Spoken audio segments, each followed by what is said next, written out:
Amém, irmãos? Amém. Vamos abrir as nossas Bíblias. O livro que a gente tem se familiarizado cada vez mais, que é 2 Coríntios. 2 Coríntios, graças a Deus. Graças a Deus. 2 Coríntios, capítulo 4. Vamos dar continuidade onde paramos ontem. Isso, o irmão Paulinho foi bastante edificante, né? A nossa reunião de ontem. E hoje não vai ser diferente, nós cremos assim. Amém? Amém. Eu estou com uma Bíblia um pouquinho, talvez para alguns irmãos, algumas palavras sejam diferentes. Eu estou com a NVI aqui hoje, mas eu já li algumas vezes e está muito parecido com a tradução da Ferreira Almeida, principalmente nesse trecho aqui que nós estamos estudando. O título da nossa mensagem de hoje não poderia ser outro: abatidos, mas não destruídos. Essa é a realidade da vida do cristão. Se nós pudéssemos resumir o cristianismo em uma frase, com certeza essa frase não poderia ficar do lado de fora. Não é por acaso que o grande símbolo do cristianismo verdadeiro é a cruz. A cruz sempre foi e será um sinal de morte. Para nós, muitas vezes, a cruz vira um pingente num colar, vira um quadro, algo decorativo, mas a cruz, principalmente no contexto bíblico do Novo Testamento, era uma pena de morte. O crucificado era uma pessoa que deveria morrer, e deveria morrer lentamente. A crucificação ela era uma penalidade romana justamente para aterrorizar as pessoas, para que elas respeitassem as normas que Roma determinava. Então eles criaram, né, esse tipo de penalidade, onde havia uma dupla, né, um duplo sentido, uma dupla eficácia. Tanto havia uma dupla mensagem, havia uma mensagem tanto para o que estava morrendo, ele havia feito uma coisa contra o Império Romano e portanto ele morreria, mas havia uma mensagem para aqueles que estavam vivos: olhe, cuidado, obedeçam as regras do Império Romano. E muitos cristãos morreram crucificados quando o Império Romano se levantou contra o cristianismo. Nós, que já estudamos a história do cristianismo um pouco, sabemos que no primeiro momento, os principais adversários, a maior oposição, principalmente aqui nesse momento aqui que Paulo escreve 2 Coríntios, a maior oposição não vinha do Império Romano, a maior oposição vinha dos judeus. E os judeus, eles tinham para com os romanos alguns privilégios, né? E até esse momento via-se o cristianismo como uma seita do judaísmo, como algo que era uma situação que deveria ser resolvida entre eles. Depois que o cristianismo começa a crescer e excede muito o número de judeus, é que o próprio Império Romano começa a perseguir os cristãos. Mas o apóstolo Paulo aqui, ele vai escrever nesse momento em que os principais inimigos, os principais opositores do cristianismo, infelizmente, partiam do judaísmo. Os judeus enxergavam os cristãos como blasfemos, como pessoas que não tinham autoridade para falar o que falavam.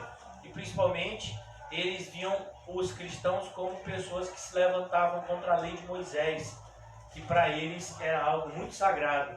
E por isso o apóstolo Paulo toca nesses assuntos, e nós vimos já aqui no capítulo 3, como o apóstolo Paulo diz que todas as vezes que Moisés era lido na sinagoga, o véu estava posto. Portanto, os judeus, eles estavam ainda com o véu posto, eles não conseguiam enxergar aquilo que estavam diante dos olhos dele. Que todo o Novo Testamento estava se cumprindo, havia se cumprido diante deles com a vida de Cristo, e que, portanto, agora eles podiam glorificar a Deus na pessoa do Salvador e seguir esse novo caminho que havia sido proposto por Jesus por meio do seu próprio sangue.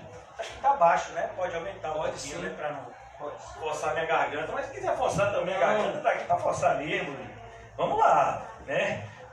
Ainda mais aqui o texto que a gente vai estudar aqui hoje. Então ontem nós paramos no capítulo 10, mas eu vou fazer a leitura a partir do versículo 7. Mas temos esse tesouro em vasos de barro. Se quiser dar um pouquinho mais de grave, tirar um pouquinho do agudo. Eu me senti agora sabe? Quando a gente fala do Paulinho, a gente fica assim, né? Um pouco mais de agudo. Não sei nem o que é agudo, meu filho. Tá bom? Amém. Agora melhorou, né? Bota um agudo aí. O que é agudo? Eu vou saber o que é agudo. Você bota aí e vê se melhora. 3,7, é? Hã? 3,7. Não, nós estamos no 4,7. 2 Coríntios 4,7. Não. Amém, irmão. Pode perguntar. Amém. Temos esse tesouro em vasos de barro, para mostrar que esse poder que tudo excede provém de Deus e não de nós. Então o apóstolo Paulo, que havia começado a carta dizendo que o Senhor sempre nos conduz em triunfo, que nós exalamos um bom perfume de Cristo, mas que infelizmente não é cheiro de vida para todos. Para algumas pessoas será um cheiro de morte, Eu acho que já está bom, viu, irmão Paulo? Se irmão Paulo sabe mexer em som, né, rapaz? Quando é uma coisa que vem de Deus, né? É dom. Pronto, respondeu. De todos os lados somos pressionados. Não é assim que você se sente? Bem-vindo ao clube. Mas não desanimamos, não ficamos desanimados. Por quê? Porque o Senhor renova o nosso ânimo. Falamos isso ontem. Como a palavra ânimo, ela está associada com o fôlego. E então somos constantemente reanimados pelo Senhor, pelo seu Espírito. Ficamos perplexos. A ideia de perplexo no original é a ideia de você ser colocado contra a parede, de você ser colocado em uma posição onde você não tem aonde escapar. Mas ele diz, a gente fica perplexo, mas não desesperado. A ideia é que a nossa perplexidade não chega ao ponto do desespero, né? Pois o Senhor sempre nos propõe um escape. O Senhor sempre tem um caminho. Por mais estreito que ele seja, há sempre um caminho. Nós nunca teremos um obstáculo intransponível, porque o Senhor está ao nosso lado, e aquele que garantiu a nossa saída do mundo garante a nossa entrada no céu. Então a ideia é essa. É isso que o apóstolo Paulo está aqui nos ensinando. Ficamos perplexos, mas não desesperados. Somos perseguidos, mas não abandonados. A ideia de perseguição, em tudo somos perseguidos. Falamos isso. Vai ter um mosquito com um vírus, ele vai picar o cristão. Tem um ímpio e tem um crente. Quem é que ele vai picar? Alguma dúvida? O mosquito vai direto no crente, meu filho, né? Então ele já sabe, já recebeu a ordem do príncipe deste século. Então, não que os ímpios não fiquem doentes, mas você vai ver lá desde o Salmo 73, como Asaf, né, que é bem anterior a Jesus, ele teve um momento que ele ficou, que é isso, Senhor? O Salmo 73 é um salmo que fala justamente isso. O problema, muitas vezes, que o cristão passa com essa aparente prosperidade dos ímpios e a aparente dificuldade da vida do cristão, porque muitas vezes nós perdemos o foco. Qual é o foco? O mundo é um preparo para a nossa chegada em casa. A gente não pode chegar no céu de qualquer jeito. Então o Senhor está nos preparando, está nos desmamando do mundo para a gente chegar no céu. Salmo 73 fala sobre isso. E aqui o apóstolo Paulo está trabalhando também um assunto muito próximo do princípio que Asaf traz para nós no Salmo 73. Somos perseguidos, mas não abandonados. A ideia é que na nossa perseguição o Senhor Jesus está o tempo todo do nosso lado.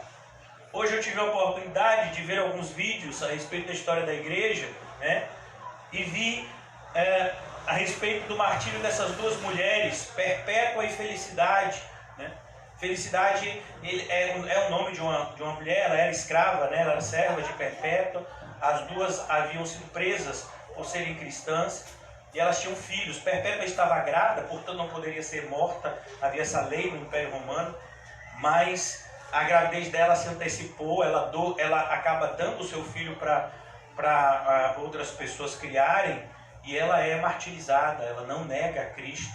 Enquanto muitas pessoas usam seus filhos como desculpa para não vir para a igreja ou coisa semelhante, essa Felicidade não se desculpou, não. Ela deu seu filho para que uma outra família criasse. A mesma coisa aconteceu com Perpétua, que também tinha um filho pequeno, um bebezinho, que ainda mamava. E ela entrega esse filho para que outra pessoa crie, as duas são martirizadas juntas. Se fala também de uma outra mulher com o nome também de Felicidade, já em um outro momento, que tinha 7 filhos. Eu coloquei até essa história no na nossa fanpage hoje, né? E essa mulher com 7 filhos cristã, era uma pessoa que tinha até condições, e ela foi de todas as formas tentada a negar o nome de Jesus e a fé cristã. E olha que coisa, irmãos, para que você negar o Império Romano, em um determinado momento, quando ele começou a perseguição ao cristianismo, perceba, ele não queria, ele não exigia que você deixasse de adorar a Cristo.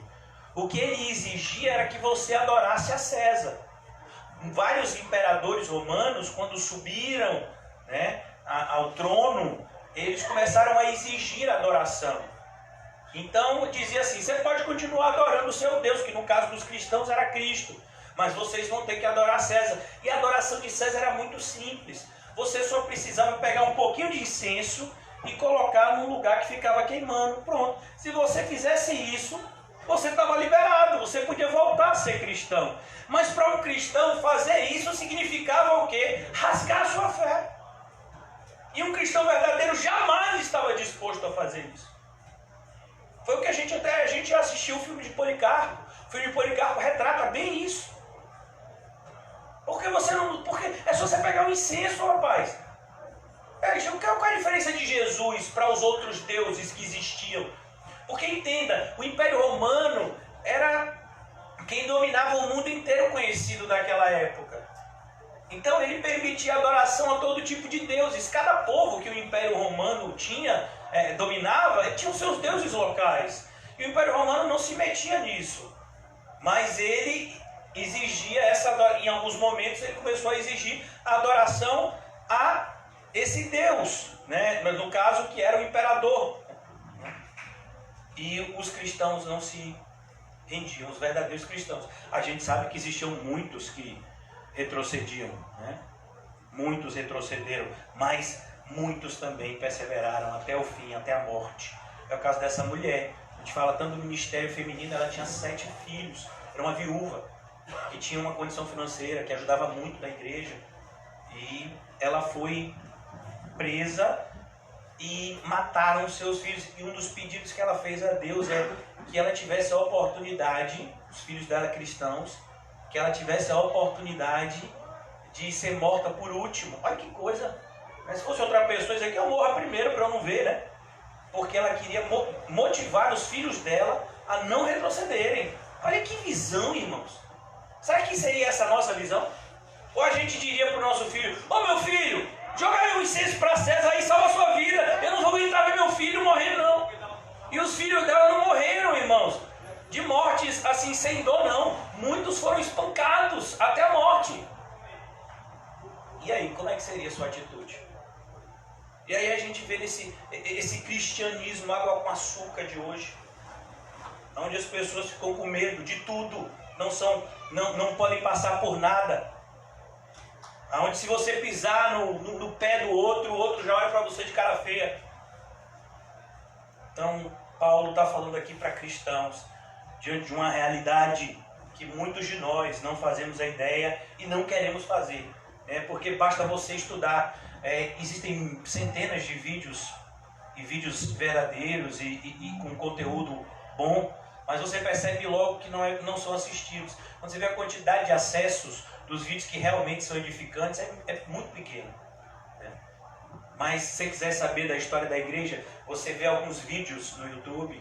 Existem livros em PDF para que você possa baixar de maneira gratuita, e você vai ver a história da igreja, da igreja que você diz fazer parte, que tem 2000 anos.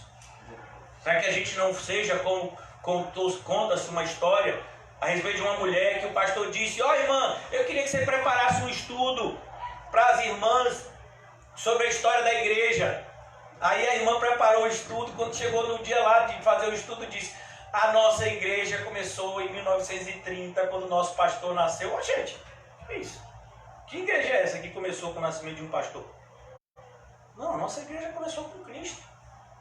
Ele olha para Pedro e diz: Pedro, sobre esta pedra eu edificarei a minha igreja e as portas do inferno não prevalecerão contra ela. Então a gente tem que tomar muito cuidado, irmãos, com esse cristianismo moderno, que fazem com que os cristãos, se sintam de porcelana. Não, nós devemos viver como uma rocha. A rocha, que é Cristo, habita em nós e, portanto, as características dele devem também, de alguma forma, serem demonstradas na nossa vida. No versículo 9, somos perseguidos, mas não abandonados, não nos sentimos abandonados. Somos também, o que ele diz aqui? Abatidos. E eu expliquei para vocês que no grego, essa palavra abatido significa subjugado ao nível máximo. É como vocês, nós que vivemos em uma época de luta, é como o lutador que conseguiu imobilizar o seu oponente, o oponente bate, para dizer: não, você ganhou o combate. Em algumas lutas como judô, jiu-jitsu, existe esse tipo de atitude. Então aqui ele está dizendo: não, o cristão ele chega a esse nível de se sentir muitas vezes abatido, a tal ponto de que ele acha que ele não vai conseguir continuar. E como eu li para vocês ontem, o Salmo 145, 14, essas pessoas que estão quase caindo, o Senhor sustenta elas. Então ele diz: abatidos, mas não destruídos. Então parece que você não vai conseguir. É como uma pessoa que tomou uma gravata, e se você já passou por isso, se você já fez alguma modalidade esportiva de luta, e você tomou uma gravata, um mata-leão, como alguns chamam, e parece que está tudo escurecendo, parece que vai escurecer, mas não escurece completamente. Porque Deus não vai deixar. Abatidos, porém não destruídos. É o que Jó sentiu na sua própria pele. Como você acha que Jó se sentiu? Do dia para a noite, ele perdeu todos os seus bens, perdeu todos os seus filhos, perdeu o respeito da sua esposa, perdeu o respeito e o carinho dos seus amigos, perdeu a sua saúde. Imagine o que Jó passou. Mas ele disse: eu bem sei, Senhor, que nenhum dos teus planos podem ser frustrados. Glória a Deus. Essa é a fala de uma pessoa que entende que todas as coisas cooperam para o bem, Amém. Inclusive a nossa dor, e às vezes principalmente ela, muito mais do que momentos em que nós estamos passando por uma alegria secular que nos afasta de Deus. Então aqui agora, iniciando a nossa exposição de hoje, no versículo 10, isso foi uma introdução, Porque o irmão José me ensinou que você tem que ter uma introdução boa para os irmãos entenderem o conteúdo da mensagem. Ensina quem pode, aprende aquele que tem sabedoria. Quem tem sabedoria, quer mais sabedoria. Trazemos sempre em nosso corpo o morrer de Jesus. É isso que você faz? Paulo está explicando aqui. Não é que eu goste de sentir dor. Não, eu não sou maluco. Eu não sou masoquista. Não, eu entendo o significado da vida. Aquilo que as pessoas estão fazendo na faculdade de filosofia, que muitas vezes vão passar 17, 20 anos estudando, faz a faculdade de filosofia, mestrado de filosofia, doutorado de filosofia, pós-doutorado de filosofia, e você sabe que os filósofos estão tentando entender até hoje qual é o significado da vida. Você estuda Aristóteles, Platão e tantos outros filósofos.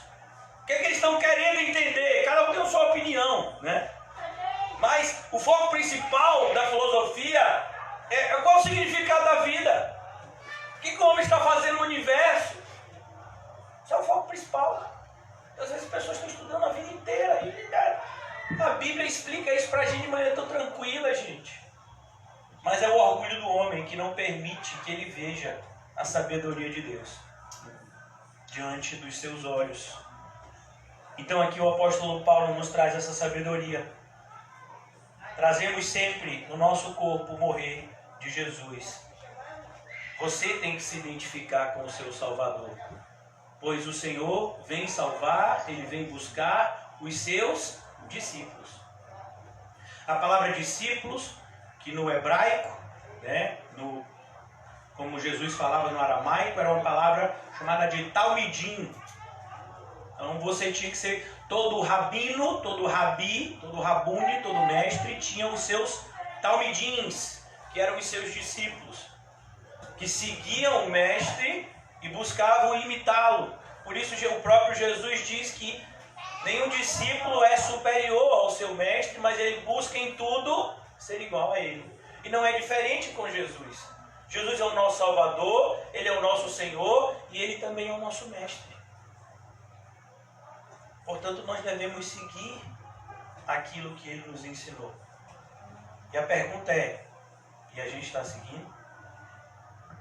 E se a pergunta for negativa, irmãos, é como se eu estivesse dizendo para você, você disse para mim, pastor, eu estou querendo ir em determinado lugar. Como outro dia eu estava andando próximo à minha casa e parou um carro que estava, eu moro próximo a Magalhães Neto, e parou um carro que estava querendo ir para o Hospital Teresa de Lisieux, que fica na ACM. Eu digo, meu irmão, você está no caminho todo errado aqui. Aqui, você vai dar na orla. Acho que era um Uber, né? E eu acho que essa é uma moça que estava indo visitar um parente. Eu disse para ele, você vai ter que retornar, vai passar pela rodoviária, e você pega a ACM e você vai chegar lá onde você quer. Mas aqui você está muito longe de onde você deseja chegar. E de repente, se ele, então tá bom, e continuasse seguindo, ele ia parar onde? Itapuã. Então muitas vezes a gente está aqui dizendo na igreja, olha, o caminho que você está trilhando é errado. E a gente não está dizendo isso para você se sentir mal, mas a gente está dizendo justamente para que todos nós possamos chegar ao destino que queremos. Qual é? O céu. Porque assim, a não ser que você queira ir para o inferno, porque se você quiser ir para o inferno, meu filho, a igreja aqui não é um bom lugar para você. Mas se você quiser ir para o céu, todos nós que estamos aqui estamos com esse mesmo ticket de passagem. Amém? Ou você não está com seu ticket ainda? Se tiver sem seu ticket, fale com o irmão José. Né? Ele orava, esse providencia aí. Regeneração e avivamento é com ele. Misericórdia, Senhor. A Kombi que o diga. Não é não, Paulinho? Em nome de Jesus. Em nome de Jesus.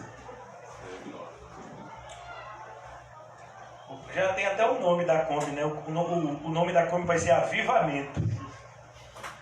Versículo de número 10. Trazemos sempre no nosso corpo o morrer de Jesus.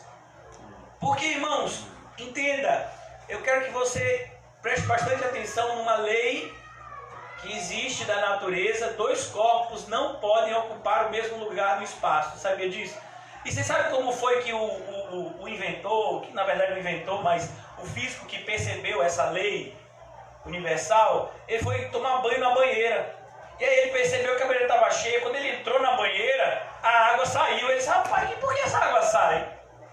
A água está aqui, tranquila. Aí eu entro e a água sai. Por quê? Aí então ele fez os cálculos. Porque quando ele entra, o corpo dele começa a ocupar um espaço lá dentro daquele balde lá, de onde ele vai tomar o banho. E a água sai. A água que sai é justamente a quantidade do corpo dele. Se for uma criancinha, vai sair pouca água. Se for, né, um eu da vida, vai sair água inteira. Então, dois corpos não podem ocupar o mesmo lugar do espaço. A ideia é justamente, irmãos, ou manda Jesus ou manda você na sua vida. No trono, que é a sua vida, não dá para duas pessoas mandarem. Ou vai mandar você ou vai mandar Jesus. É por isso que ou uma pessoa está exalando vida, ou ela está exalando morte. Ou uma pessoa é luz, ou uma pessoa é treva. Tem aqueles que são trevas e se disfarçam de luz. Tem, claro que tem esses. São perigosíssimos, mas eles são trevas.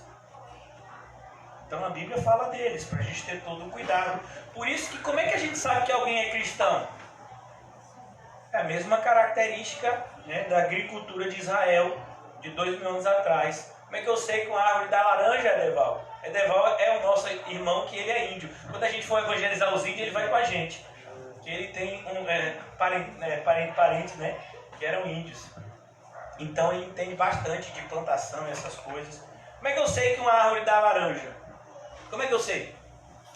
Porque na hora, meu filho, que a laranja estiver lá no pé, que eu pegar, rapaz, isso aqui é laranja. Então, como é que eu sei que alguém é cristão? Pelo fruto. E é isso que é interessante, voltando agora, né, para o exemplo que eu dei a vocês a respeito dessa mulher chamada Perpétua. Ela era uma pessoa influente e o seu pai, que não era cristão, tentou de todas as formas persuadi-la a adorar César. E você volta a adorar Cristo, é só jogar um incenso aqui para César, para com isso. E o pai dela tentou de todas as formas persuadi-la. Aí ela chegou para o pai dela e disse: pai, o que é aquilo dali? Aí ele disse para ela: aquilo é um vaso. Mas aquilo dali não poderia ser uma cadeira? Não, ali é um vaso. Pois é, eu sou uma cristã. Eu não posso deixar de ser o que eu sou. Glória a Deus. Então, você é cristão? Se você é um cristão de verdade, você não vai conseguir esconder isso. Fica evidente pela vida que a gente vive. Por isso que os falsos cristãos, diante dos verdadeiros cristãos, eles têm muito trabalho. Por quê? Porque eles estão em um ambiente que eles não queriam estar. Enquanto que os cristãos, quando eles estão aqui reunidos, eles estão, o irmão Paulo direto fala isso, no lugar mais legal da terra. É muito legal quando a gente se reúne. A gente ouve canções que a gente gosta, porque glorificam o nosso Senhor. A gente aprende a palavra de Deus, que é uma coisa que a gente sente necessidade. Depois a gente tem uma comunhão entre aqueles que a gente sabe que nos amam e que a gente ama também. É muito legal. Isso que Deus preparou para a gente. Glória a Deus. A igreja. Então o cristão, ele não tem que ir para a igreja. Não, ele tem o privilégio de ter esse lugar maravilhoso que prepara ele para o céu. Se tem algum lugar muito parecido, o lugar mais parecido com o céu aqui na terra é uma igreja bíblica. A gente sabe que a diferença é enorme, mas é o lugar mais parecido. Amém. É onde nós somos preparados. Por isso o apóstolo Paulo diz: nós trazemos sempre no nosso corpo o morrer de Jesus. Para o cristão, o apóstolo Paulo é o mesmo que vai escrever aos Filipenses dizendo, os Filipenses estavam muito preocupados com o apóstolo Paulo, ele escreve a carta aos Filipenses da prisão. Os Filipenses amavam muito Paulo, e o amor, um amor demonstrado inclusive pelas suas ofertas e tantas outras coisas que eles se preocupavam, demonstravam essa preocupação, esse amor pelo apóstolo Paulo. E quando ele escreve aos Filipenses, que estavam preocupados com a sua vida, porque ele estava preso, ele diz para aqueles irmãos: olha, eu quero dizer uma coisa para vocês, o viver é Cristo e o morrer é lucro. Qual é o recado que ele está dando para aqueles irmãos? Irmãos, parem de se preocupar, se eu morrer é lucro, eu fui para o céu. E se eu viver, vou continuar pregando a Cristo, da mesma maneira que eu preguei a vocês. Então é isso que ele diz: trazemos sempre em nosso corpo o morrer de Jesus. O cristão, ele traz sempre isso, para que a vida de Jesus também seja revelada em nosso corpo. Então, irmãos, se para ter triunfo tem que ter tribulação, para ter vitória tem que ter luta, para ter colheita tem que ter plantio. É o que nós vamos ver, por exemplo, no Salmo de número 126, se eu não me engano, que diz: aqueles que vão plantando chorando vão colher o quê? Sorrindo. Então, o apóstolo Paulo mostra essa ligação que existe. Mais adiante ele vai mostrar isso de maneira até mais clara, comparando os sofrimentos do tempo presente. Ele faz isso em Romanos.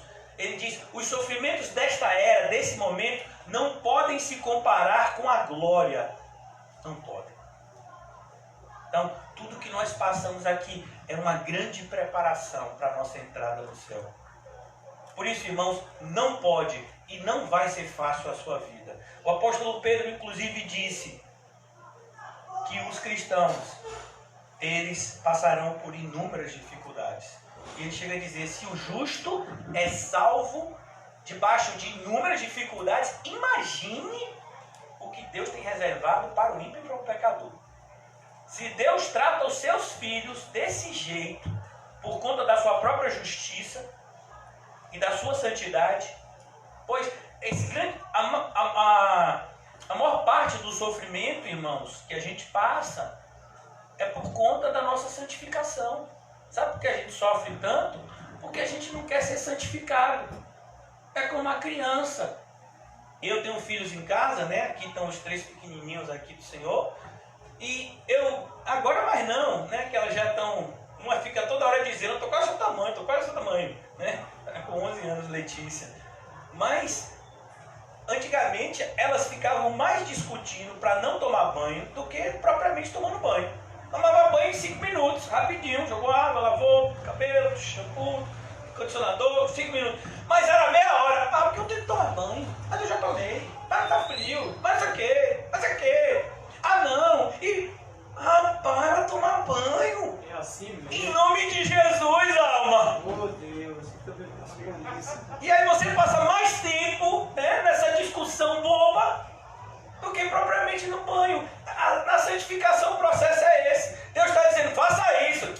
Ah, Deus, tem que fazer isso, Deus. E tem que ser desse jeito, Deus. E não pode ser depois, Deus. Meu filho, se você vai e faz o que Deus está mandando, é mais tranquilo. Você tem alguma dificuldade em entender isso? Vai conversar com Jonas. Pastor, como é que eu converso com Jonas? Lê o livro que ele deixou na Bíblia. Pergunta a ele, né? Se era melhor ele ter ido para Nínive antes ou depois de ser engolido por um peixe. Né? Vai perguntar a ele. Então, a gente tem que tomar muito cuidado, irmãos, para que a gente não venha sofrer um sofrimento corretivo, mas que a gente tenha um sofrimento para o crescimento espiritual. Há uma diferença entre aqueles que sofrem porque precisam ser corrigidos em virtude dos seus erros e aqueles que muitas vezes estão sofrendo para que possam crescer espiritualmente e gozar de uma maior intimidade com o seu Salvador. Esse é o sofrimento que Paulo está falando aqui, que é bom. Que é um sofrimento, não porque a gente fez algo errado, mas porque a gente está fazendo o que agrada a Deus. Esse sofrimento sempre vai gerar coisas maravilhosas na nossa vida. O sofrimento que traz dor de verdade é o sofrimento que é fruto de desobediência, que pode alcançar inclusive cristãos. Nós não estamos à margem disso. A gente pode desobedecer a Deus e ser duramente corrigido, né, para o nosso próprio bem. Mas não é esse tipo de sofrimento que a gente tem que buscar. A gente tem que buscar viver nesse patamar que as perseguições virão porque somos cristãos, porque estamos fazendo as coisas certas. E à medida que esses sofrimentos vierem, não é que a gente vai atrás deles, eles vão nos alcançar. E a gente vai ter alegria no sofrimento, porque esse sofrimento glorifica a Deus. Então é isso que o apóstolo Paulo está falando aqui. No versículo 11 ele diz, pois nós que estamos vivos. E por que a gente está vivo? Perceba que a ideia de vivo aqui é uma ideia dupla. Nós que estamos vivos, o apóstolo Paulo não está falando apenas de uma vida física. A ideia de que você está vivo fisicamente falando. Você está respirando, seu coração está batendo, o sangue está pulsando nas suas veias. A ideia de Paulo é uma ideia muito maior. Nós que estamos vivos, nós que fomos vivificados, nós que fomos regenerados, nós que recebemos essa vida do alto, que Nicodemos ouviu de Jesus. Nicodemos, você precisa dessa vida do alto, se você de fato quer entrar no reino dos céus. Então o apóstolo Paulo fala dessa dupla vida que o cristão tem. O cristão que está aqui na terra, ele tem uma vida física, mas acima de tudo, ele tem uma vida espiritual. E ele precisa se preocupar, em primeiro lugar, com a vida espiritual, e em segundo lugar, com a vida física. A vida física é uma consequência da vida espiritual e não o contrário. Às vezes a gente pensa que é a vida física que vai refletir na vida espiritual. Não, é a vida espiritual que reflete na vida física. Por exemplo, quando você faz algo errado na vida física, você já errou no plano espiritual. Sabe quem mostra isso? Tiago. Tiago vai mostrar de maneira bem clara e didática como o pecado é formado. Quando a gente vai pecar, quando a gente chega a fazer a atitude do pecado, a pecar fisicamente falando, a gente já pecou no nosso íntimo, com a cobiça, com o desejo. Então a gente peca no mundo espiritual para depois fazer isso no mundo físico. Por isso que a nossa preocupação tem que ser sempre, em primeiro lugar, com a nossa vida espiritual. Quando perguntamos ao nosso irmão, e aí, como você vai? Essa pergunta é, como vai a sua alma?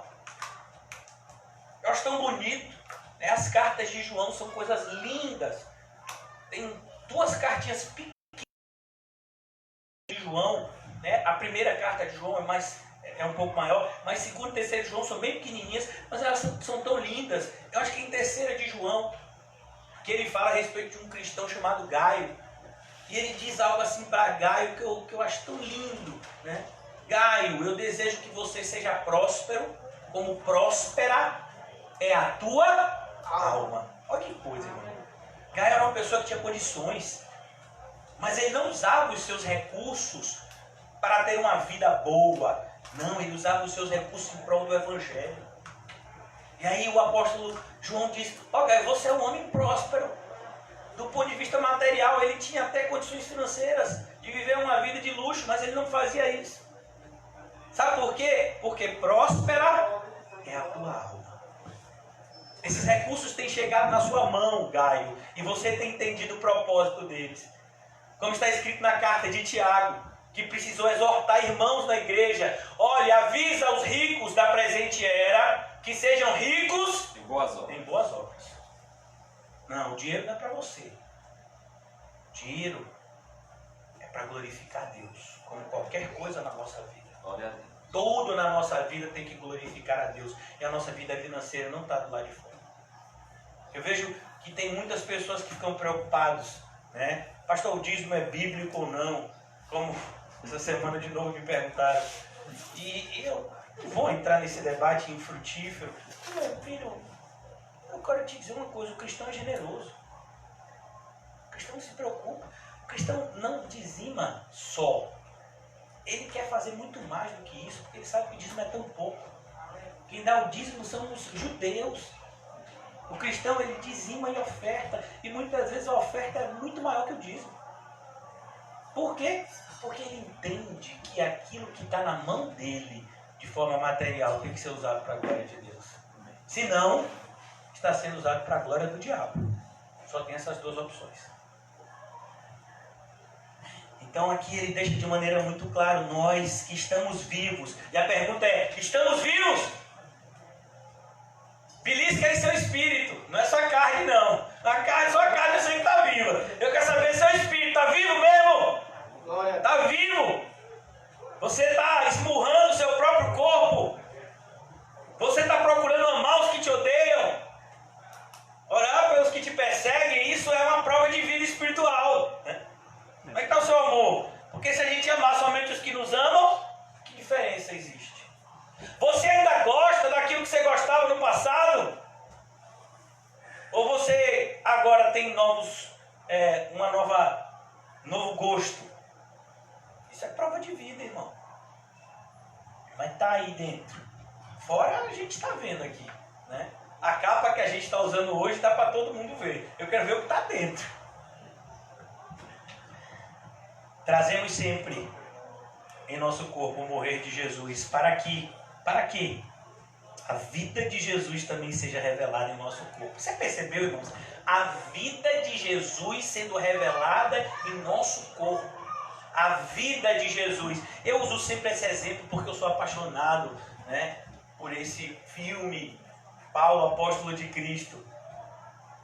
E é algo assim tão bíblico, porque a gente vai lendo o livro de Atos e é maravilhoso.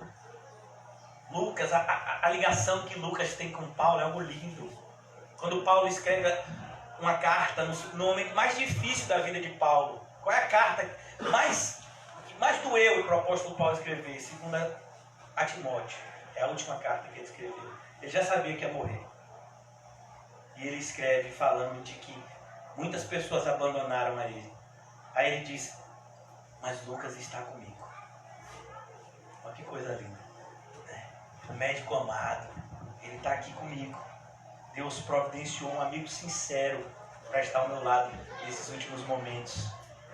Pois nós estamos vivos, somos sempre entregues à morte. Você está vivo, né? Amém? E aí, como é que vai ser? Vai ser tudo na tranquilidade? Não, você vai ser entregue à morte. Opa, daí não. Aí tem nem graça. Quer dizer que eu só estou vivo para ser entregue à morte? Meu irmão, a pegada é essa, né? É bem por aí. Você está vivo e você está indo em direção à cidade celestial e ela fica no monte e vão ter muitas dificuldades para você chegar lá. Por isso que nós temos essa analogia entre Josué e Jesus. Vocês já sabem disso, que Josué e Jesus é o mesmo nome. Só que Jesus e Josué, eles estão apenas em... tem uma pequena diferença. E o outro está em hebraico, né? Josué é a versão hebraica do nome Jesus, que vem numa época em que a linguagem comum do seu povo era o aramaico, uma linguagem meio misturada, até por conta da história do povo do exílio. Então, surge o aramaico e o nome Jesus é o mesmo nome de Josué. E qual era a missão de Josué? Levar o povo até a terra prometida. E qual é a missão de Jesus? Deixa eu mostrar para vocês, para que, como dizem, né, os pregadores do falso evangelho, que passam o culto todo falando de si, aí no final, para não ficar em minhas palavras, então, para não ficar em minhas palavras, abram aqui em Judas, uma carta que José, usado por Deus, nos ensinou recentemente. Olha que coisa linda. Judas é uma carta que tem apenas um capítulo, mas que tem a profundidade muito grande. Os versículos finais de Judas diz assim: aquele que é poderoso para impedi-los de cair e para apresentá-los diante da sua glória sem mácula e com grande alegria. A único Deus, nosso Salvador, seja a glória, majestade, poder e autoridade, mediante Jesus Cristo, nosso Senhor, antes de todos os tempos, agora e para sempre. Amém. Essa é a parte final da carta de Judas. Mas eu quero só repetir a parte que eu falei a vocês. Aquele que é poderoso para impedi-los de cair e para apresentá-los diante da sua glória. Jesus é aquele que nos acompanha em todo o caminho. Ele diz: eu sou o bom pastor. Eu guio vocês. Eu vou guiar vocês até o lugar de vocês. Venham, minhas ovelhas, ouçam a minha voz, me sigam. Obrigado. Então, aqui ele nos mostra, e o apóstolo Paulo frisa isso. Ele mostra pra gente aqui, voltando de novo para 2 Coríntios 4:11. Pois nós que estamos vivos somos entregues à morte por amor de Jesus. Então a gente está fazendo isso por amor de Jesus. A gente se sente tão amado por Jesus que a gente não tem nenhuma dificuldade de entregar a nossa vida por amor a Ele. Até porque quando a gente faz isso, só fez isso porque a graça dele operou em nós. Glória a Deus. De maneira que quando a gente faz algo de bom, e se você é cristão, você vai fazer cada vez mais algo de bom, porque você foi chamado, você foi regenerado, como está escrito em Efésios 2:10, você foi regenerado para andar nas boas obras que foram preparadas de antemão para que andássemos nela. Então, você não foi chamado para as más obras ficaram no passado. Nós fomos chamados para boas obras. Então, cada vez mais, vidas assim. E à medida que nós sejamos entregues à morte por amor de Jesus, isso não vai ser motivo de tristeza, mas motivo de quê? De regozijo. Estamos indo para casa. Paulo vai falar sobre isso mais adiante. Ainda que esse tabernáculo, né, se consuma, temos um novo preparado para nós lá no céu. Jesus, se despedindo dos seus apóstolos, disse isso: eu estou indo na frente de vocês. Para onde Jesus estava indo? Para o céu. E eu estou indo na frente de vocês preparar o quê? Morada, uma casa, uma habitação. E aí ele diz: na casa de meu pai há muitas moradas. A ideia é justamente isso. Não vai faltar casa para crente, tem o número certo dos eleitos de Deus. Pois nós que estamos vivos somos entregues à morte por amor a Jesus, para que a sua vida também se manifeste em nosso corpo mortal. Então a vida de Jesus, que é eterna, poderosa, se manifesta no nosso corpo, que é mortal e fraco. Olha que coisa. Essa foi a dificuldade, mais uma vez fazendo uso, né, da figura. Pastor, se eu falo tanto desse filme, uma hora eu vou assistir. Assista. Tem uma hora que Paulo está preso e o prefeito lá da prisão começa a conversar com Paulo e diz: vem cá, rapaz, eu ouço tantas histórias a seu respeito. Como você tem tanto poder e riqueza? Pode ser para não ter muito poder, não manda ninguém. beleza também nenhuma. Mas vem cá, rapaz, as histórias que falam de você são mentirosas, então? São todas verdadeiras. Você já leu quando o apóstolo Paulo chegou em Éfeso, irmão? Irmão, a Bíblia vai mostrar pra gente uma expressão que não aparece nem na pessoa de Jesus, mas aparece na pessoa que Jesus usou, que é Paulo. Quando Paulo estava em Éfeso, por meio da mão de Paulo, Deus fez milagres extraordinários. Me pergunte o que é milagres extraordinários, eu não sei. O que eu sei é um milagre extraordinário. Não é um milagre comum. Paulo ficou lá 3 anos, a tal ponto de que os aventais, os pedaços de roupa de Paulo, expulsavam demônios e curavam enfermos. Isso só aconteceu na estada de Paulo em Éfeso, e com um propósito específico: glorificar a Deus. Paulo teve 30 anos de ministério, ficou 3 anos em Éfeso, e esses milagres extraordinários só aconteceram em Éfeso. Tanto que, se você for acompanhar o ministério de Paulo no livro de Atos, você vai ver que em momento nenhum ele fazia milagre. Tem a cura de um aleijado em Listra e Derbe, depois a gente não vê mais. Só essa expressão de Lucas, que foi nesse momento em que Paulo estava em Éfeso. Depois a gente não vê mais. Imagina, Deus usa você e milagres acontecem, de repente você não faz mais nada. Você tem até um demônio dando tapa na sua cara que você não consegue nem expulsar. Um pedaço da sua roupa, olha, até a Bíblia caiu aqui, né? O demônio ficou chateado. Um pedaço da roupa de Paulo, ele expulsava demônios. Depois o apóstolo Paulo está tomando tapa na cara de demônio e não consegue expulsá-lo. E a gente vai ver nessa carta, e Jesus diz: olha, quem mandou o demônio fui eu, Paulo. Ô Jesus, aí o negócio, né? Mas por que, Jesus? Para que você não se ensoberbeça.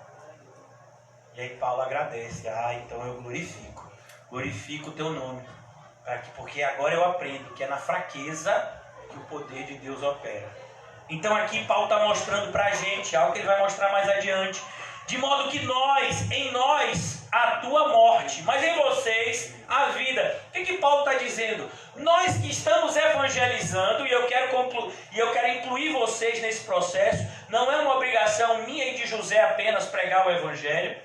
Quando eu e José pregamos o evangelho, é como se nós estivéssemos descendo em um buraco para resgatar alguém, mas vocês têm que segurar a corda. Então como é que a gente vai descer?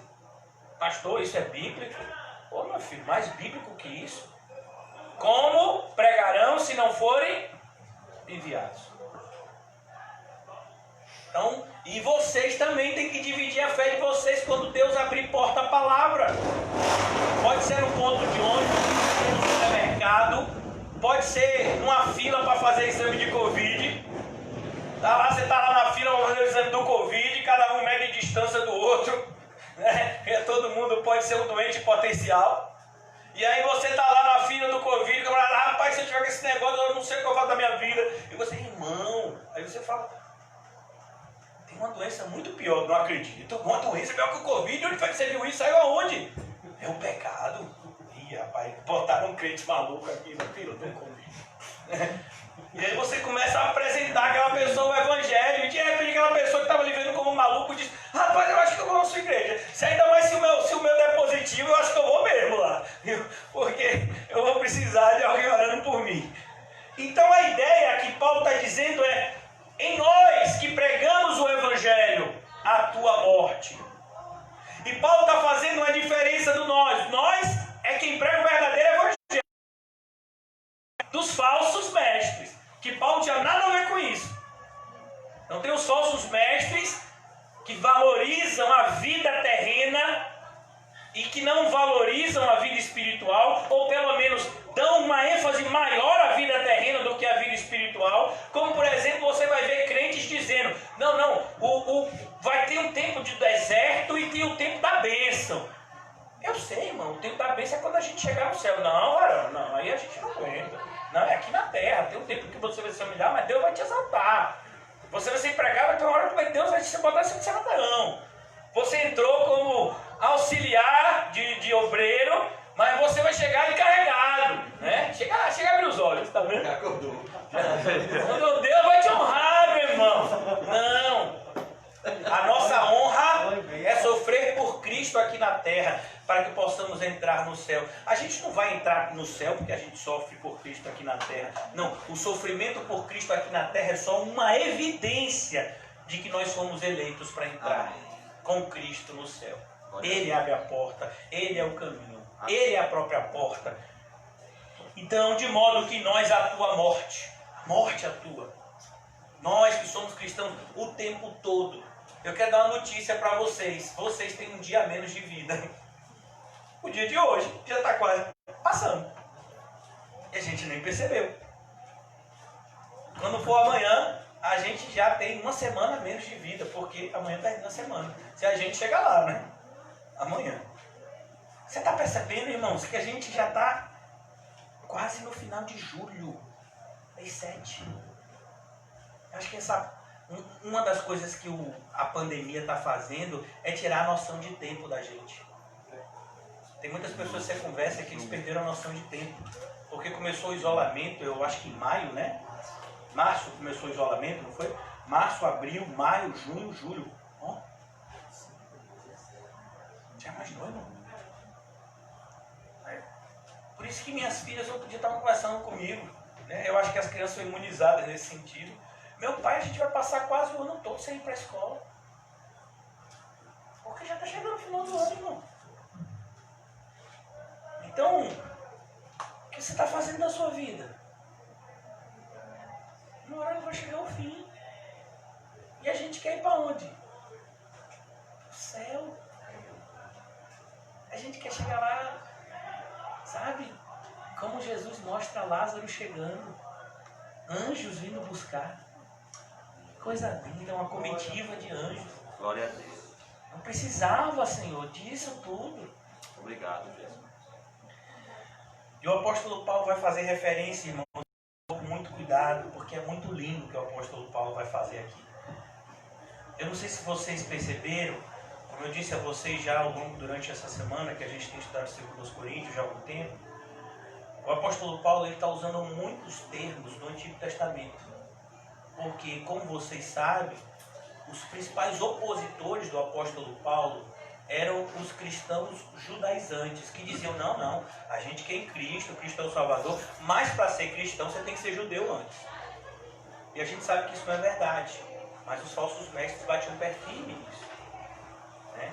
E aqui o apóstolo Paulo, e uma das acusações que esses falsos mestres faziam é que o apóstolo Paulo não era judeu e não entendia nada das coisas do judeu. Ele era judeu e entendia muito. O apóstolo Paulo, se fosse a nível de escolaridade, ele teria pós-doutorado em teologia judaica, porque ele estudou aos pés de Gamaliel. Mas ele via claramente, porque quem apresentou o evangelho a Paulo foi o próprio Cristo, que falou para Paulo coisas tão profundas que o apóstolo... Você já imaginou, irmão? A gente estudou essa semana 2 Pedro capítulo 3. O apóstolo Pedro disse, olhe, Deus usa Paulo de tal forma que Paulo fala coisas vindas de Deus que são difíceis de entender. É isso, irmão. Mas são difíceis de entender. O próprio Jesus falava com Paulo.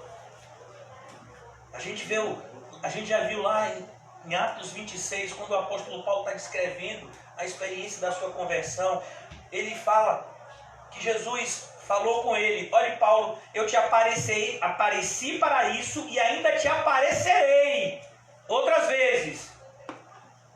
Glória a Deus. Então aqui, esse homem que tinha essa intimidade com o Cristo ressurreto, esse homem que foi até o 3º céu, vai dizer essa experiência mais adiante. Ele está dizendo aqui para nós no versículo 13, está escrito, eu criei e por isso falei. Hoje em dia parece que o pessoal fala por falar. A maioria dos pastores são profissionais da fé.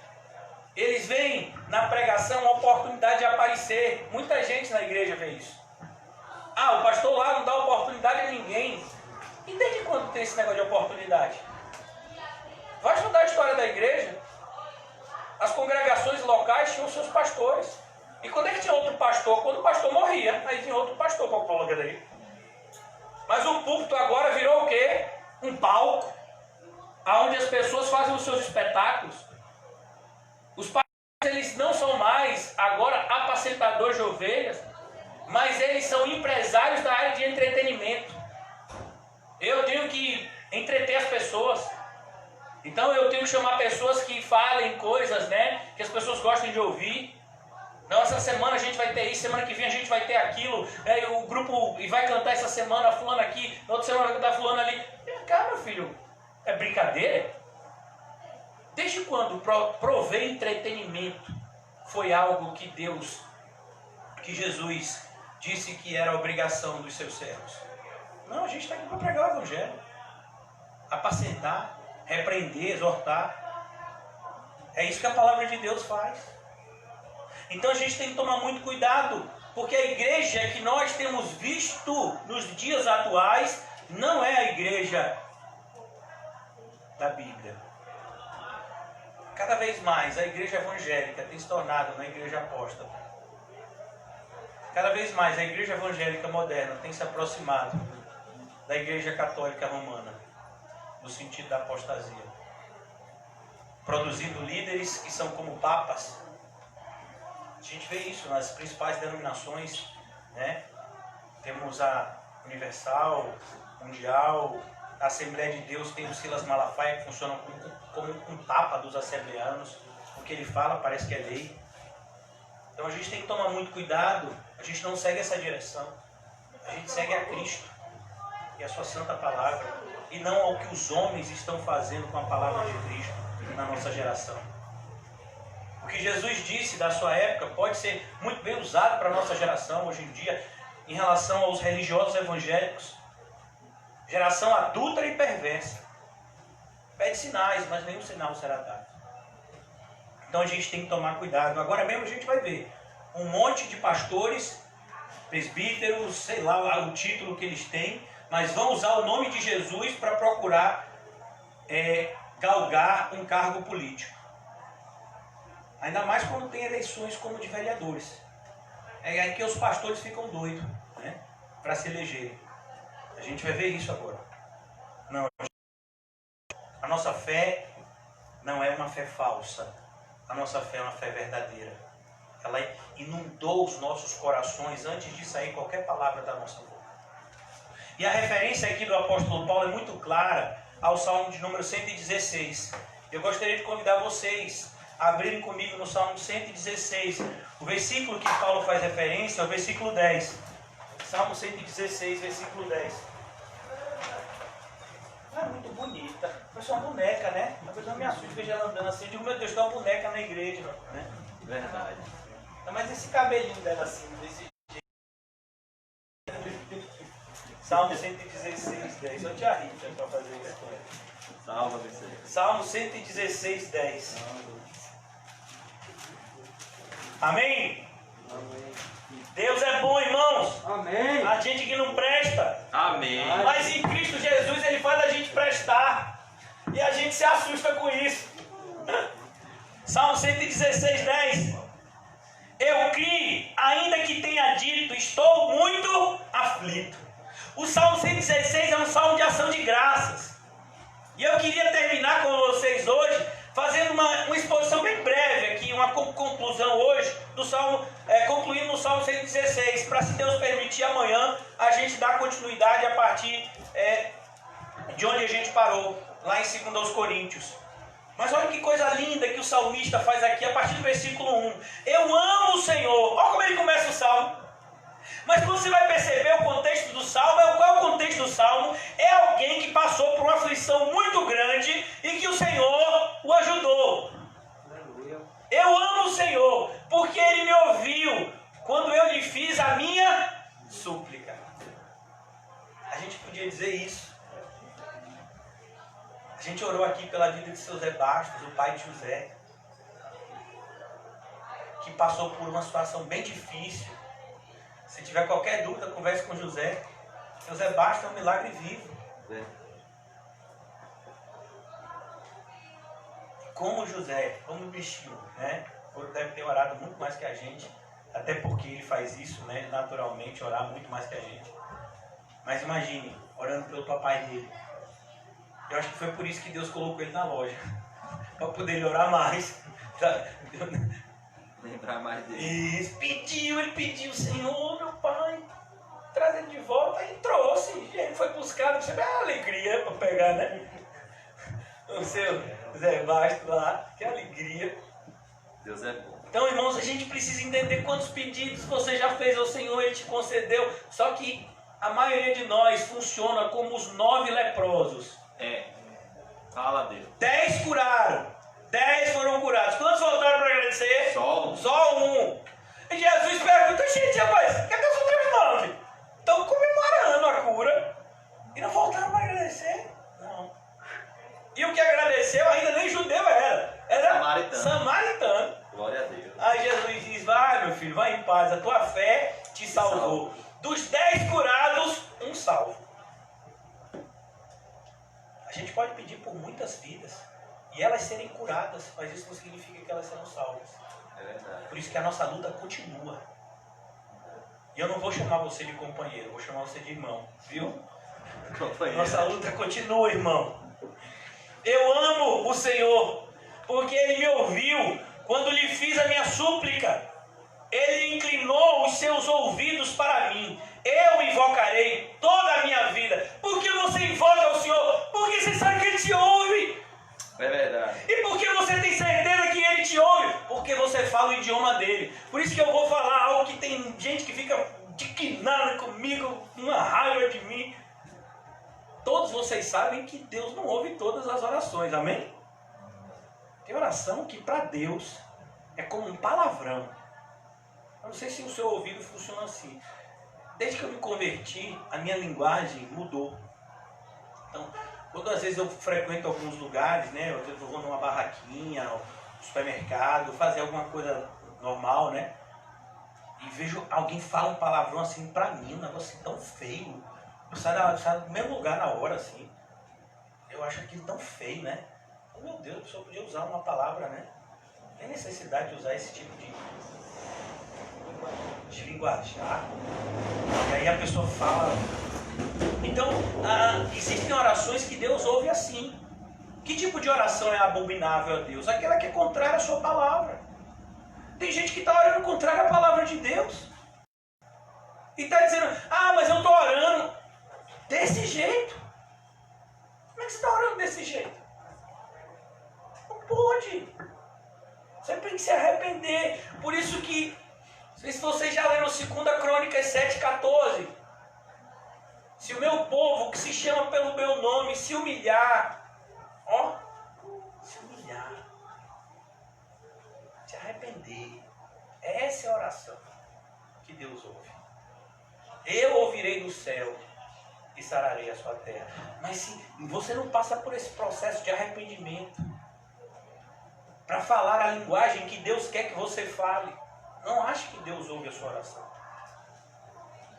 Por isso que a Bíblia diz, Deus concede graça ao humilde, mas resiste ao soberbo. Às vezes você vai falar alguma coisa com algumas pessoas, biblicamente, vai exortar algumas pessoas biblicamente. Não, eu estou orando por isso.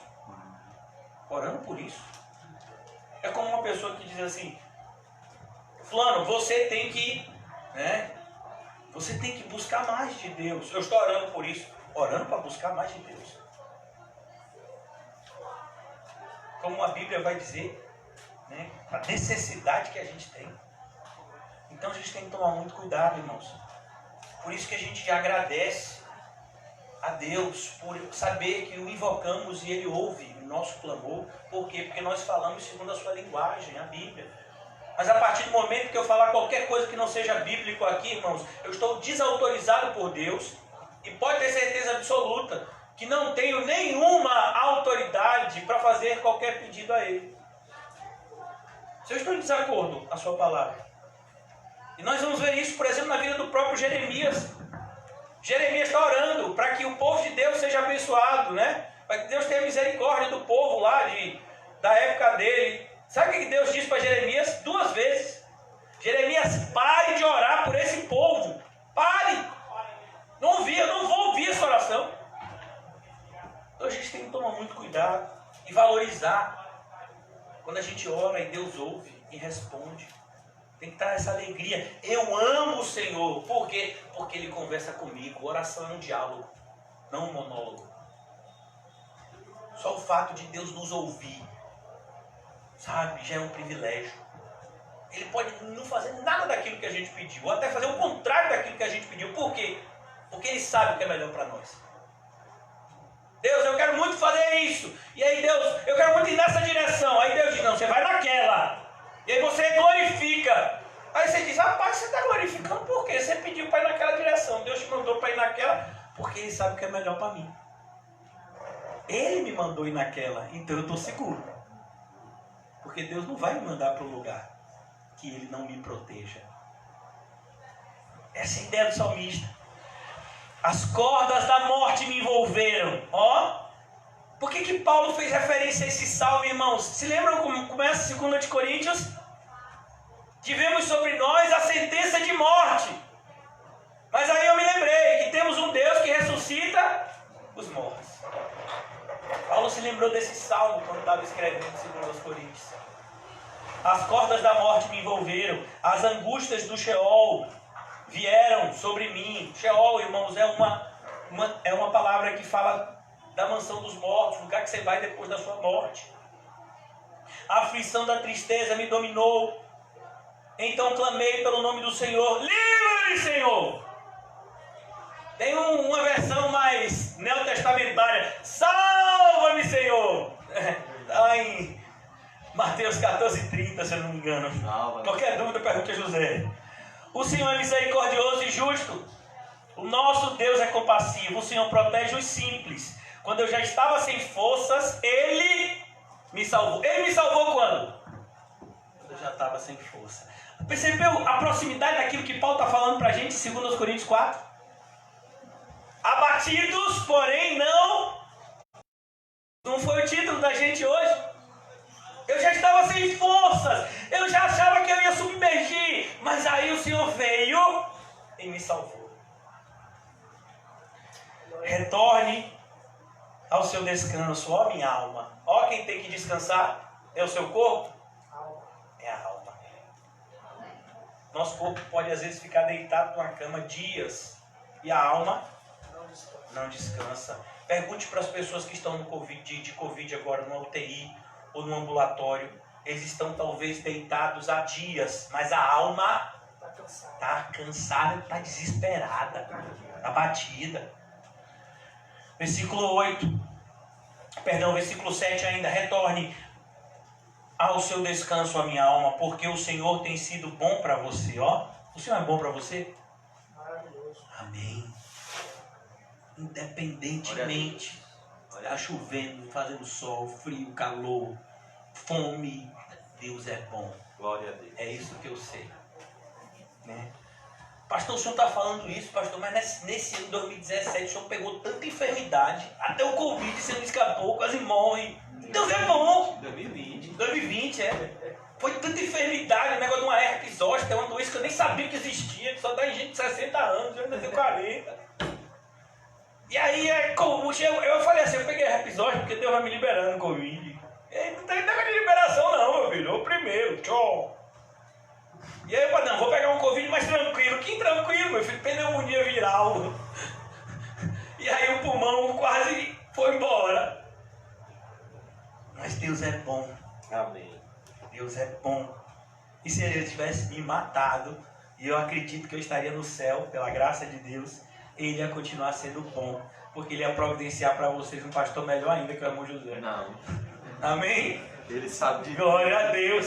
que livramento. Deus sabe de come e bebe. Pois tu me livraste da morte. Olha o que eu posso dizer isso com autoridade, viu, irmão? Porque eu cheguei lá, eu senti um pezinho já atravessando, né? Depois você disse, volta, meu filho, que você acha que vai ser fácil assim? Volta, que ainda tem mais gente lá para tribular tudo.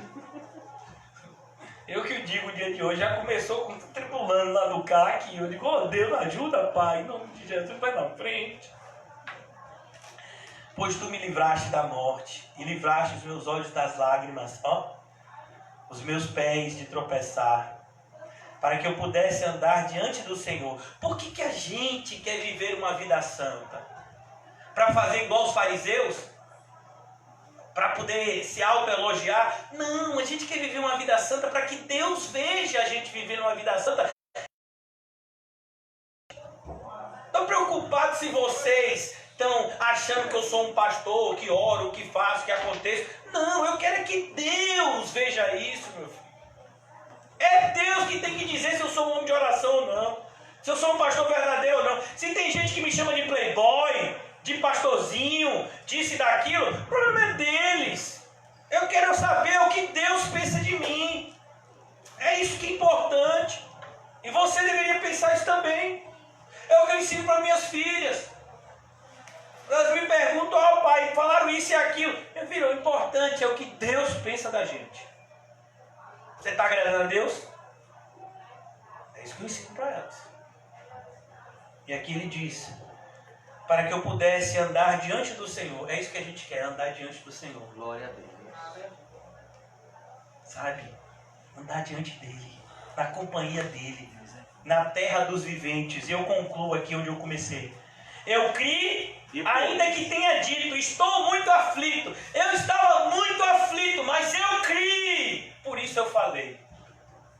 Se lembra daquela mulher com fluxo de sangue? 12 anos do fluxo de sangue? Ainda que eu toque apenas na orla do manto dele, eu serei curada. Glória a Deus. Será que essa mulher estava aflita ou não? Ela já tinha gastado todo o seu dinheiro e não tinha adiantado. Qual foi o seu último recurso? Jesus.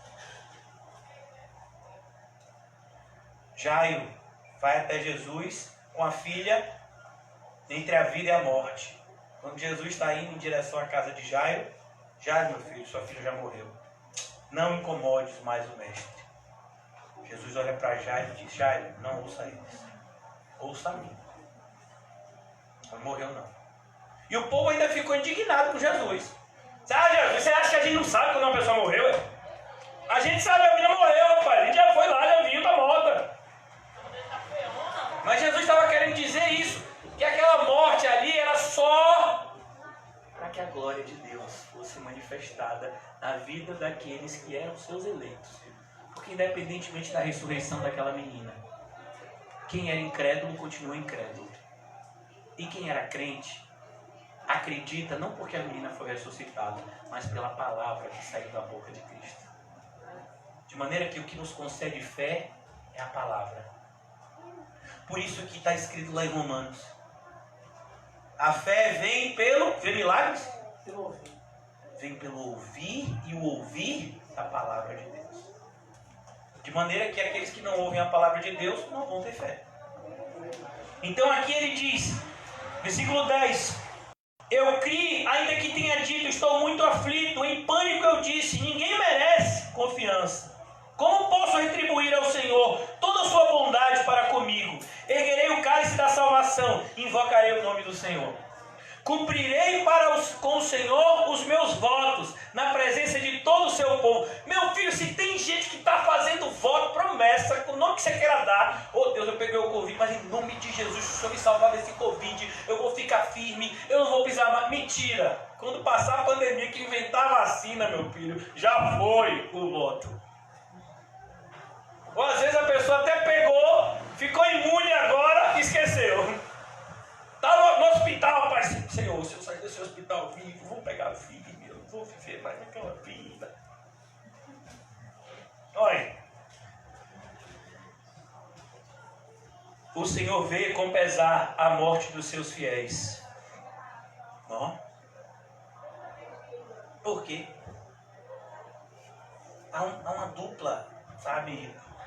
Ao mesmo tempo que o Senhor se alegra, que a gente sabe que o Senhor se alegra, um filho está voltando para casa, mas é um crente a menos aqui na terra. É um soldado a menos no exército. Os obreiros já são tão poucos. Você lembra do exemplo de Dorcas? Dorcas estava lá, uma mulher crente, como a gente falou de tantas aqui hoje. Felicidade, né? 2 mulheres com esse nome. A outra que eu falei o nome, Esqueci, Perpétua, isso. E agora Dorcas, que está lá na Bíblia. Quando Dorcas morreu, o povo foi para lá para Pedro e disse: Pedro, meu filho, tem que trazer de volta, porque o negócio aqui está difícil. Mulheres como Dorcas está em falta, Pedro. Aí Pedro disse: vou orar aqui, e Deus mandou ela de volta. Por quê? Porque a ceifa era grande e os obreiros poucos.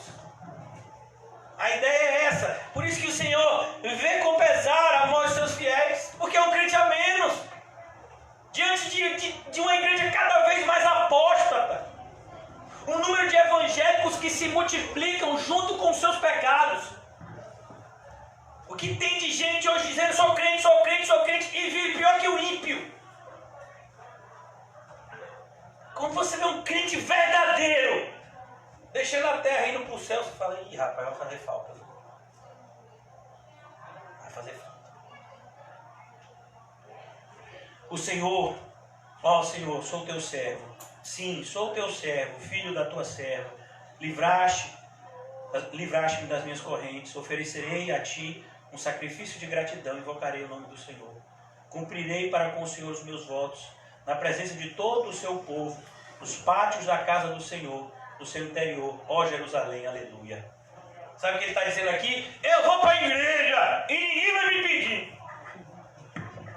Se fecharem a igreja, eu fico na porta. E fico orando. E faço o culto sozinho na porta. Né?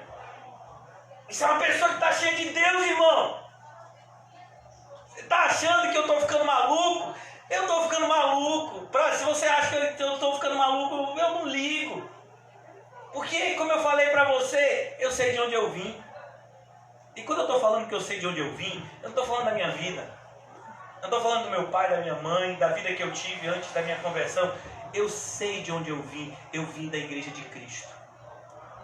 E na igreja de Cristo sempre todo mundo foi chamado de maluco por conta da vida que viviam.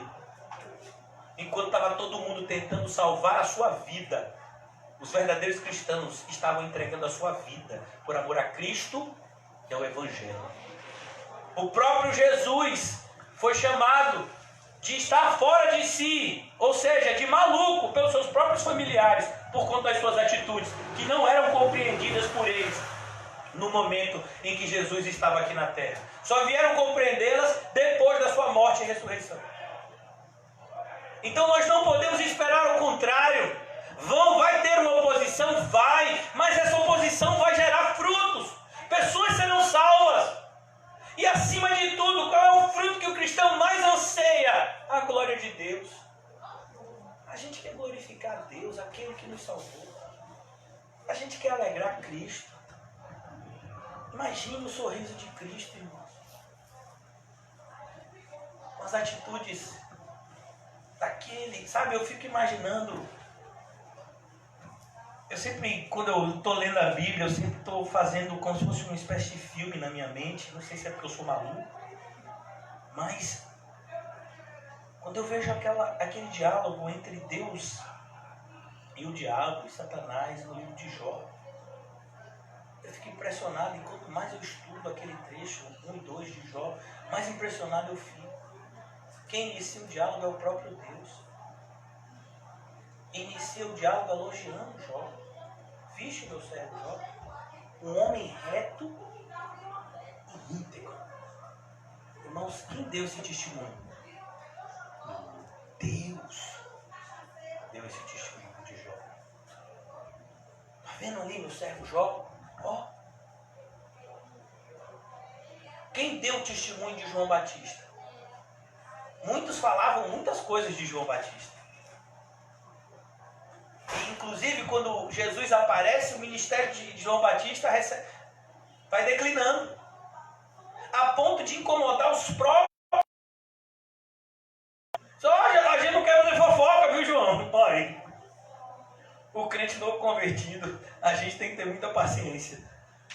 E ele vai dizendo assim: olha, eu não quero fazer fofoca, viu, João? Mas assim, aquele que você batizou, aquele, ó. O pessoal batizando, o pessoal dele está batizando também, tá todo mundo indo atrás dele. E aí, João, vai deixar assim, é? Vai ficar assim, João? Vai deixar? Vai lá, João. João diz: é necessário que ele cresça e eu diminua. Olha que coisa, mano. Aí João morre. O pessoal fica sem entender. Meu Deus, um profeta desse. A gente ficou 400 anos sem profeta. Deus levanta um profeta desse e permite que ele morra. O ministério de João foi curtíssimo, irmãos.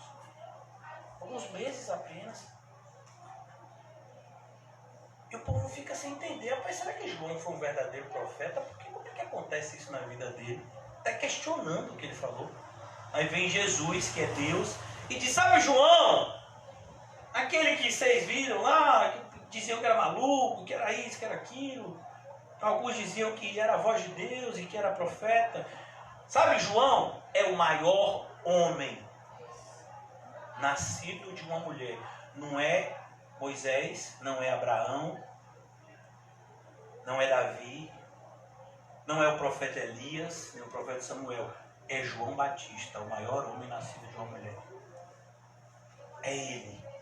E vocês não deram crédito. Pois é, ele alegrou a Deus. É isso que a gente tem que buscar.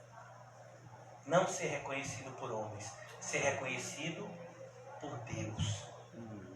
Por isso que ele diz: abatidos, porém não destruídos. Porque aquele que nos refez em Cristo garante a nossa indestrutibilidade. Olha que palavra, agora as crianças se inscrevam. Você em Cristo Jesus é imortal, irmãos. E mesmo quando a gente deixar esse corpo, instantaneamente já entraremos na glória. Por isso que você tem que pensar. Eu quero terminar com essa pergunta: o que você está fazendo com a sua vida? Vamos orar. Ó Deus, nos ajuda a abraçar essa vida de cruz que o Senhor nos propôs. Nos ajuda a entender, Deus, que renunciar não é ruim, mas é bom. Nos ajuda a entender que carregar a nossa cruz não é ruim, mas é bom. Nos ajuda a entender que seguir os passos de Jesus rumo ao Calvário não é ruim, mas é bom. Pois tudo aquilo que vem de ti, Senhor, é bom, perfeito e agradável. E os teus conselhos são sempre maravilhosos, Senhor. Por isso nos ajuda, Deus. Muda a nossa maneira de pensar. Não permita, Senhor, que o príncipe deste século, que o Deus dessa era presente, segue o nosso entendimento. Mas que cada vez mais a nossa mente esteja cativa à palavra de Deus. Que cada vez mais, Senhor, nós venhamos a ter a mente de Cristo. Pensar para que depois possamos agir como nosso Salvador. Que assim seja nas nossas vidas. Oramos pela vida de Dylan, que ia receber alta hoje, mas teve a sua alta postergada. Sabemos que o Senhor está no controle de tudo. Continua, meu Deus, protegendo a vida desse pequenininho do Senhor, para que ele seja curado, cresça e seja seu servo. E por meio da vida dele muitos sejam salvos, Senhor. Abençoa a vida de César, de Lani, que passam por esse momento difícil. Tem o seu filho, o seu único filho, com uma enfermidade tão difícil quanto essa. Mas que cada vez mais a fé deles cresça diante de cada dia em que a tua mão nesse sofrimento se torna visível, Senhor. Abençoa a vida da irmã Osana, que luta contra a mesma enfermidade, não sozinha, mas acompanhada por ti, Senhor, e cheia da tua graça. Abençoa, Deus, a nossa pequena congregação, os nossos irmãos que sofrem. Abençoa, Deus, aqueles que estão se esfriando, que possam ser reaquecidos. Oramos, meu Deus, pelo evangelismo. Faz de nós cada vez mais missionários. Desperta em nós a vontade e o desejo de dividir a nossa fé. Livra-nos de toda covardia, Senhor, de toda timidez, e nos coloca cada vez mais como obreiros aprovados, que manuseiam bem a tua palavra, Senhor. Em tempos de grande apostasia, que nós venhamos a seguir o conselho, prega a palavra, quer seja oportuno, quer não. Move a nossa igreja, Senhor, rumo a um evangelismo cada vez mais, Senhor, eficaz e glorioso para ti, Senhor. Despede-nos debaixo da tua paz e nos mantém sempre em paz. Em nome de Jesus. Amém e graças a Deus. Amém, irmãos? Saúdem-se mutuamente com um olhar santo. E não se esqueça de dizer para você mesmo: Deus está vendo.